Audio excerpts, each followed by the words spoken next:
एखाद्या व्यक्तीला वर्षभरामध्ये एकूण 5 टाईपचे उत्पन्न मिळू शकतात. त्यामध्ये income from salary, income from business or profession, income from house property, income from capital gain आणि इन्कम फ्रॉम अदर सोर्सेस. हे त्याचे एकूण 5 टाईपचे उत्पन्न आहेत. त्यातले आपण income from salary, income from business, income from house property बघितलेलं आहे. तर आजच्या लेक्चरमध्ये आपण नवीन टॉपिक बघणार आहोत. त्याचं नाव आहे income from capital gain. Capital gain म्हणजे काय की व्यावसायिक किंवा एखादा व्यक्ती, एसएससी किंवा एम्प्लॉई किंवा टॅक्स भरणारा व्यक्ती एखादी ऍसेट खरेदी करतो आणि ऍसेट खरेदी केल्यानंतर ते ऍसेट कालांतराने सेल करतो. मग ते कालांतराने सेल केल्यानंतर त्या ऍसेट पासून त्याला प्रॉफिट होतो. मग त्या प्रॉफिटवर त्याला टॅक्स भरावा लागतो. ते या टॉपिक मध्ये आहे कॅपिटल गेन. आता उदाहरणार्थ एखाद्या व्यक्तीनं एक 10 लाखाची बिल्डिंग घेतली 2-3 वर्षापूर्वी आणि 10 लाखाची बिल्डिंग त्याला इम्प्रुव्हमेंट करून, त्याला डेव्हलपमेंट करून ती बिल्डिंग त्यानं 17 ते 18 लाखाला विकली. तर 10 लाख ते 17 ते 18 लाख त्या वरच्या जो काय आता 10 लाखाची त्यानं बिल्डिंग घेतली आणि त्याने विकली 17 लाखाला. तर 7 लाख रुपये त्यानं एक्स्ट्रा रकमेने ती बिल्डिंग विकलेली आहे. म्हणजे एक्स्ट्रा रक्कम याचा अर्थ ती 7 लाख त्याचं काय प्रॉफिट आहे. त्या प्रॉफिटवर त्याला इन्कम टॅक्स ऍक्ट नुसार टॅक्स भरावा लागतो. त्यालाच आपण काय म्हणतो कॅपिटल गेन. मग आता हे बघा कॅपिटल ॲसेट म्हणजे काय. Capital asset means property of any kind held by any assessee whether or not considered with the business or profession but does not include the following. आता कॅपिटल ॲसेट म्हणजे काय.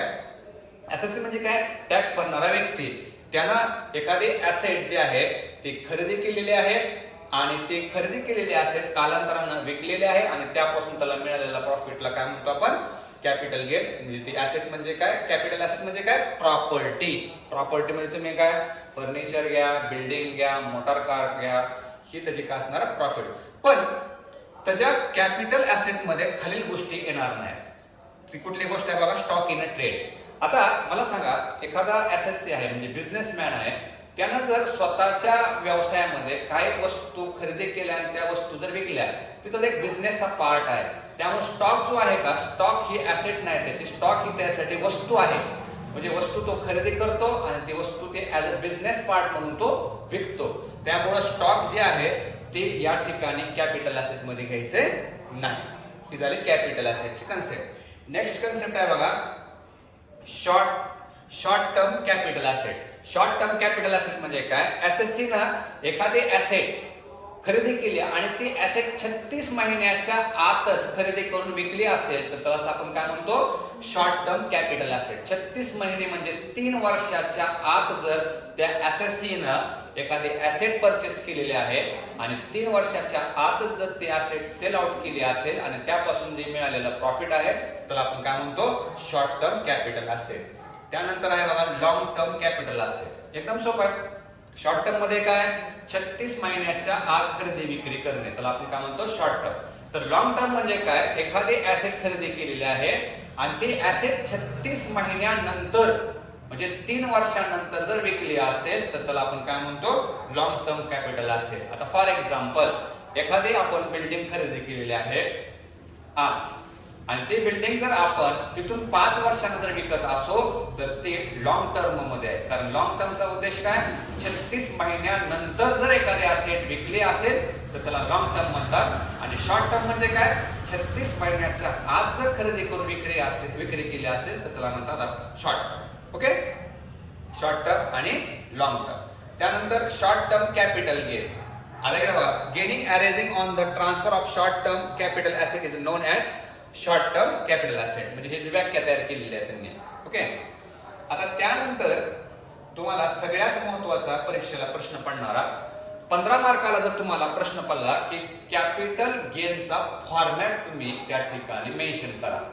Explain the format of capital gain जर म्हटलं तर तुम्हाला ह्या टाईपचा format त्या ठिकाणी आखायचा आहे. आणि काय 5 मार्क असतील 15 मार्क असतील पैकीचे पैकी मार्क तुम्हाला मिळू शकतात. फक्त तुम्हाला विदाउट अमाऊंट फॉर्मॅट त्या ठिकाणी मेंटेन करायचं आहे. मग ते फॉर्मॅट करत असताना नेहमीप्रमाणे जसं आपण income from salary, income from business, income from house property मध्ये जसं एसएससी लिहित होतो, एसएससी म्हणजे टॅक्स भरणारा व्यक्ती त्याचं नाव टाकायचं वर. Competition of taxable of capital gain, previous year म्हणजे त्यातला मिळालेलं उत्पन्न म्हणजे फायनान्शियल इयर, आणि असेसमेंट इयर म्हणजे काय, ज्या वर्षी त्याला टॅक्स भरायचा ते वर्ष. मग आताच आपण वर बघितल्याप्रमाणे ऍसेट, कॅपिटल ऍसेट ह्या दोन टाईपचे आहेत. एक शॉर्ट टर्म कॅपिटल गेन म्हणजे आपल्याला प्रॉफिट मिळत असताना शॉर्ट टर्मचा पण मिळू शकतो आणि लॉंग टर्मचा. शॉर्ट टर्म म्हणजे काय, एखादे ऍसेट 36 महिन्याच्या आतच खरेदी करून विकली असेल आणि त्यापासून जर प्रॉफिट झाला असेल तर त्याला आपण म्हणतो शॉर्ट टर्म कॅपिटल गेन. आणि एखादे ऍसेट आपण खरेदी केले आणि ते ऍसेट आपण 36 महिन्यानंतर म्हणजे 3 वर्षानंतर जर विकले असेल तर त्याला आपण काय म्हणतो, लॉंग टर्म कॅपिटल गेन. तर आता आपल्याला परीक्षेमध्ये तुम्हाला जर ह्याचा फॉर्मॅट विचारला तर दोन्ही फॉर्मॅट त्या ठिकाणी टाका. फॉर्मॅट घेत असताना बघा शॉर्ट टर्म कॅपिटल असेट, त्यामध्ये तुम्हाला घ्यायचंय फुल व्हॅल्यू ऑफ कन्सिडरेशन म्हणजेच काय, सेल्स कन्सिडरेशन. तुम्ही खरेदी केलेली जी काय प्रॉपर्टी आहे, जी काय ऍसेट आहे, ती किती किमतीला तुम्ही विकली आहे त्या विक्रीची किंमत त्या ठिकाणी टाकायची आउटरला. ओके.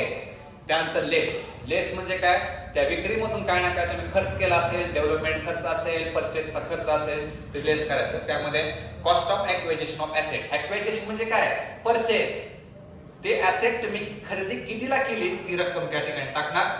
त्यानंतर cost of improvement of asset, मग एखादी ऍसेट तुम्ही खरेदी केल्यानंतर त्यामध्ये काय तुम्ही काय बदल करतात, त्यात डेव्हलपमेंट करतात, त्यामध्ये काय वाढ करतात, त्यालाच आपण काय म्हणतो कॉस्ट ऑफ इम्प्रुव्हमेंट.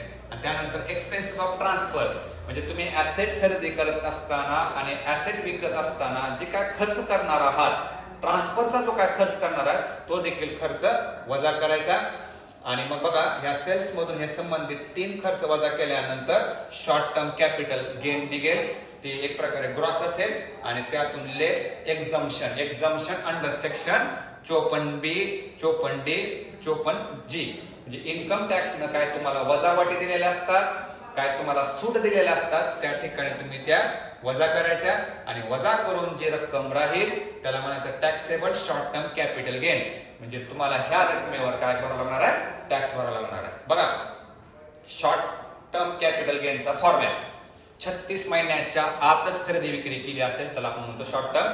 त्यामध्ये घेत असताना पहिल्यांदा सेल्स व्हॅल्यू घ्या आणि त्या सेल्स मधून तुम्ही लेस करा ऍसेट खरेदी करत असताना केलेला खर्च म्हणजे ऍसेट परचेसचा खर्च, ऍसेट परचेसची प्राइस.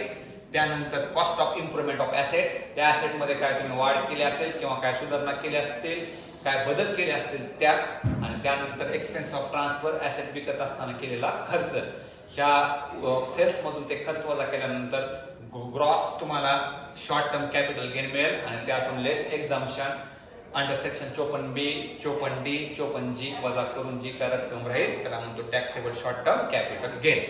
हा झाला शॉर्ट टर्म कॅपिटल गेनचा फॉर्मॅट. आता तुम्हाला लॉंग टर्म कॅपिटल गेनचा फॉर्मॅट सांगतो, तो देखील असाच आहे, फक्त 1-2 चेंजेस आहेत.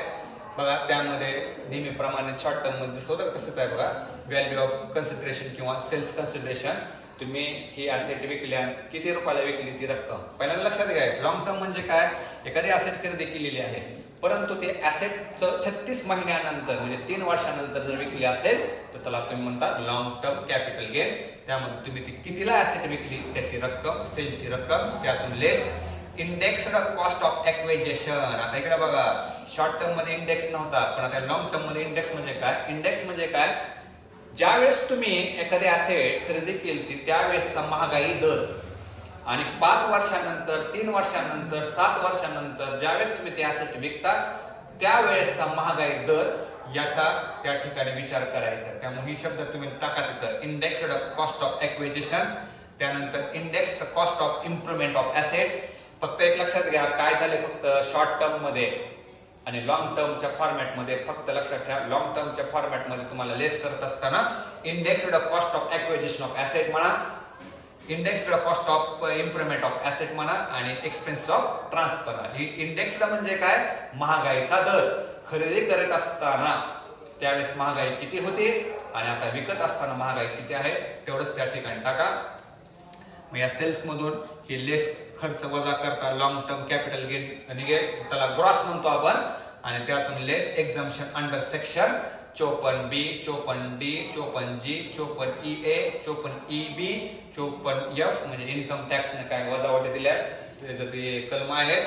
आणि ती वजा करून जी रक्कम राहील त्याला म्हणायचं taxable long term capital gain. तर बघा, परीक्षेत तुम्हाला जर कॅपिटल गेनचा फॉर्मॅट जर विचारला तर तुम्ही ऍज इट इज त्या ठिकाणी व्यवस्थित लिहा फॉर्मॅट, तुम्हाला पैकीच्या पैकी मार्क पडतात. लक्षात घ्या, शॉर्ट टर्म आणि लॉंग टर्म.